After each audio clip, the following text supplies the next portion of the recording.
Dance ஆடுதானே போடு dance போடு.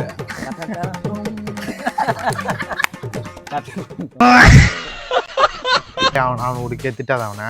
அவன் வந்து ஒரு வியாபாரம் பண்ண போறான்.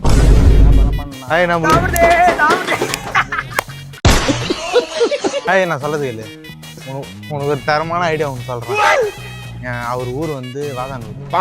ஓகேவா? இந்த பொட்டையும் வாதானூர் ஜாக்கெட் போட்டு போட அப்படியே சோமனல்ல சோமனை விட்டு கூட்டு போய் நான் சொல்றது கேளு. சோமனை விட்டு காட்டி கூட்டுன்னு போயிட்டு இவனை வந்து அந்த பெட்ரூம்ல தள்ளி விட்டு வந்து என்ன ஃபர்ஸ்ட் நைட் தள்ளி விட்டு வாங்கடா. என்ன கேமரா என்ன பண்ண போறா? என்னடா வா நல்லா ஆடுவனா? டான்ஸ் கிளாஸ் போறேன். டான்ஸ் ஆட போறே வேற என்ன ஆட போறே? ஒண்ணும் இல்ல 5 நிமிஷம் இப்ப அவரு திரும்ப பச்சை பச்சைக்கு நடிச்சு பாரு. அவ்வளவுதான்.